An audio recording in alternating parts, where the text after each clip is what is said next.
So I thought I would record some thoughts that I had while we were traveling and that I figured would be very helpful if you're someone that's anxious or worried or scared of traveling by yourself or going to new places. If you're feeling anxious or stressed generally, I think one of the best cures is to go on a trip by yourself or with your partner. Not some kind of organized trip, but really a trip where you figure out everything by yourself. And I think this does many things, but some of the most important things are that you'll learn to be more confident. You'll need to rely on yourself. You'll have to figure things out by yourself. Maybe that's not the case for everyone, but if you're one of the people that feels like they've always wanted to go travel, but you're scared to do it, or you're feeling anxious of all the things that could possibly go wrong, then this is the video for you, because I am someone that is generally a bit anxious or stressed about things in life.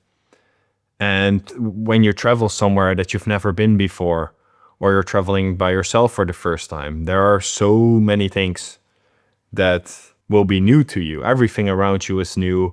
You'll meet new people. You might be in a country where you don't speak the language. And I think that that's exactly the point. The point is to know that whatever obstacles you find in life, that you'll be able to overcome whatever happens. You know, you might be on a 8-hour bus ride and suddenly the tire pops and you have to get off the bus and get on another bus and you won't be able to make it to your destination, something like that. But you'll survive. You'll be fine. And I think that's a kind of confidence that is hard to develop if you're in your daily routines, if you're doing the same stuff every day. There is just something different about being by yourself, very far away from home, with the one person, the one most important person in your life, which is yourself. You have to figure things out by yourself. And you will learn to read people. You'll learn to read a situation. When can you ask other people for help? How do you approach asking other people for help? You quickly realize that all over the world, everyone has their own worries, their own fears, their own struggles. That is all part of being human. We're just monkeys floating through space on a rock. And life is really, really short in the grand scheme of things. One of my favorite quotes, I think it's from Mark Twain, is, "I am an old man and I have known many sorrows, most of which never happened." Right? Most things that we fear are never actually going to happen. Like 90+% of the things that we're thinking about that could happen to us never happen. So I always like to think, okay, what's the worst thing that could happen right now? And usually that thing is not too bad. And because when you're traveling, there are so many things happening, so many new experiences, new things happening that you couldn't possibly have predicted, or could have predicted maybe, but it's too late for that. When you're in that situation, you'll learn to think on your feet and to roll with the punches, you know, to be dynamic. And I do think that location for this is very important. It's much more interesting if you're from the US to go to Asia than it is to go to Canada, for example, because it's too similar, right? They have beautiful nature in Canada, but there's a whole different world, a different culture out there. And I personally like to go places that are relatively safe, where you can walk around safely at night, because I don't actually want to die. It's just that I think it makes no sense to go to Afghanistan or to a very dangerous place if it actually means you have a relatively high chance of not coming back home. I think that's just irresponsible. And especially if you're going somewhere by yourself or with your partner or with a friend for the very first time, I think it's smart to pick somewhere relatively well-traveled like Japan or Europe or Thailand or Indonesia, Vietnam, these kinds of countries where it's relatively safe. And no matter what you do, it's going to be scary that very first time or that second time or that third time. And that's part of it, right? That's the point. Like putting yourself out there, doing things that scare you. That's how you grow. That's how you develop confidence. What I like to do during my travels, because you think you'll remember everything, but trust me, you won't. So it's good to have a journal. I usually bring one that's a little bit smaller than this, and just write down every evening or every morning what you did that day. Write down the location, write down the date, write down how you feel, write down the cool things that you did. Preferably also take some pictures, not to post on Instagram necessarily or to post to social media. I'm also guilty of that, but just for yourself, it's really cool to have a bunch of pictures. I like to make photo books of our trips, although they do cost a lot of time to make, in all honesty. But imagine looking back on them 30, 40, 50, 60 years from now and just being able to relive that time where you traveled and to think about those experiences and what you learned and the people you met, the things you ate that day. It's just so valuable. I cannot express how much travel has taught me over the years. So definitely bring a journal, write down your thoughts. Actually, I will, let's see if I have some stuff in here.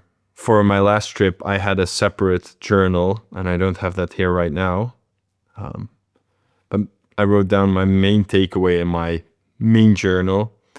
And it says, I should have shot more content with my phone or camera.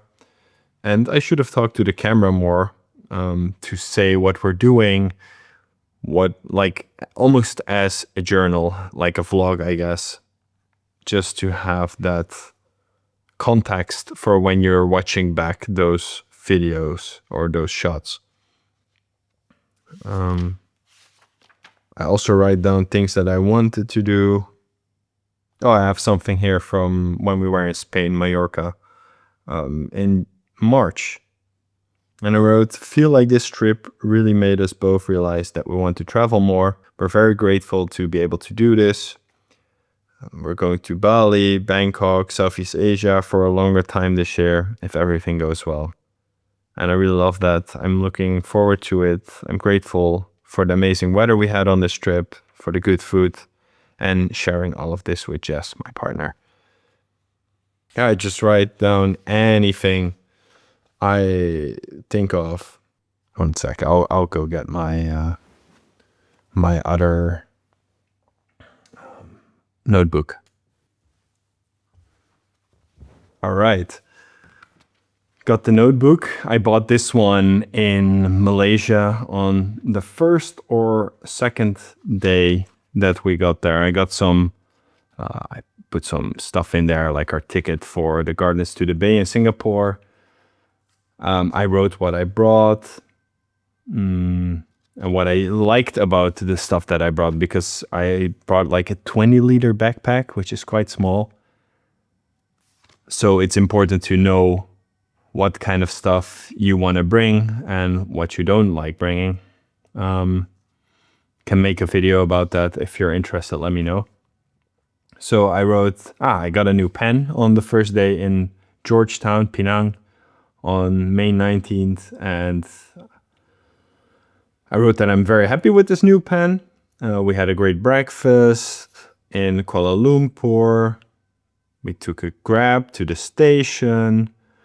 We took the train to the port where you can take the ferry to Georgetown. We had really good Chinese food, pancakes, potato, noodles, spring rolls. We got great chicken at an Indian place near the hotel, and we got ice cream at the end of the day that I completely forgot about until now. Green tea, matcha flavored pistache and rum raisin. A great day. I I'm going to meditate tomorrow, I wrote. I have a, it's like a paper from a tea shop in here that the tea was wrapped in. Yeah, and then I wrote what kind of stuff we did. Oh, Jess wrote a little bit in here with the new pen, so she could also try it out. I found it fun to have her write a little bit in this notebook. She wrote, actually, we might go to Singapore tomorrow. The flights are quite cheap from Georgetown. The cheapest offer we found is tomorrow at 9:35 a.m. for 35 euros. I lied. It's just 12 euros per person, Jess. So we went to a cozy Chinese restaurant, which you can see, I think, in the video that I posted earlier. Yeah, and it's much cheaper than Bangkok, and we really love Malaysia. From Singapore to Bali. We arrived late, rushed to the hotel. Right, this is in Singapore, okay. Somehow I wrote Bali at the top, I don't know why, but we got to the hotel. We really had to rush because Jess actually had a job interview while we were on this trip. Somehow, every single trip we go on, Jess has a job interview lined up during like the first couple of days of the trip. This also happened in Hong Kong last year. We had to, she had a, how do you say, like a job, an interview in a Starbucks in Hong Kong, like 1 hour after we landed. And the same thing happened here. We landed and we made it to the hotel within, I think, an hour or so, an hour and a half from the moment the plane landed, because that's when the interview started. So that was quite funny. She didn't get the job. Well, she didn't want the job, actually. They did ask her how much money she wanted to earn, and they were too cheap. So then I wrote in Canggu, Bali, that a perfect life doesn't exist, but life here feels pretty close. And that and then I got sick the next day, and I wrote all about what we ate and how good it tasted, but we got sick, unfortunately. Then we ate at the Warung the next day, and then again 2 days later. Yeah, so it's like a whole travel diary of the entire trip, which is great if you just find a little, like, it's a souvenir. I bought this in Kuala Lumpur, and I wrote throughout the entire trip in this book, and also a little bit when we got home, I notice now, because it would be wasteful not to finish the whole notebook. So that's what I recommend. Take some pictures.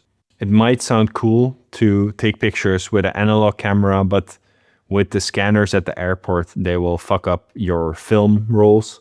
So I would take an older digital camera, for example, or a camera that you don't really mind losing.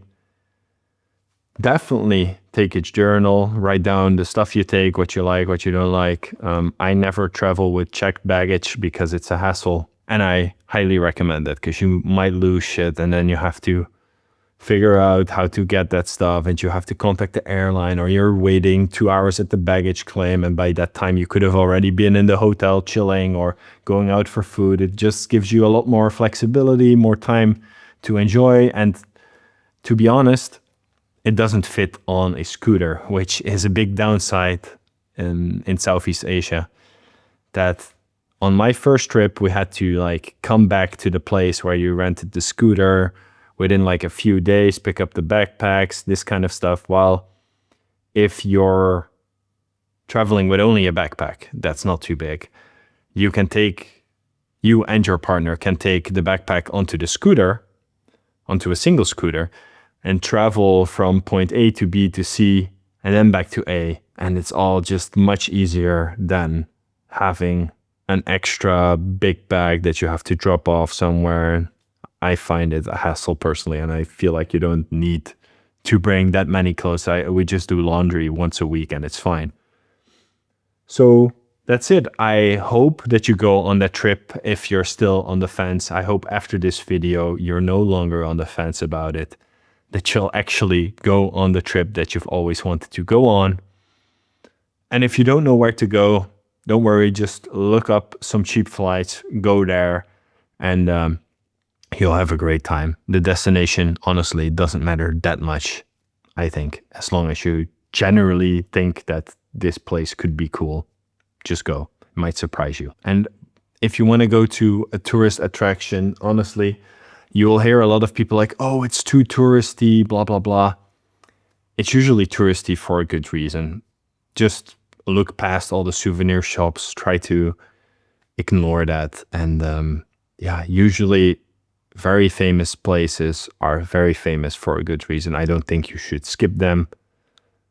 But if you find out that it's not as exciting as you thought it was going to be, just take a bus or a train somewhere else, or a plane or a boat, or hop on the back of a scooter or rent one if you have your license. There is adventure in almost every corner, and you can have a great time almost anywhere in the world. Definitely keep a journal and take some pictures, maybe a video, and definitely book the trip. For now, thank you so much for watching, and I hope you have a great day.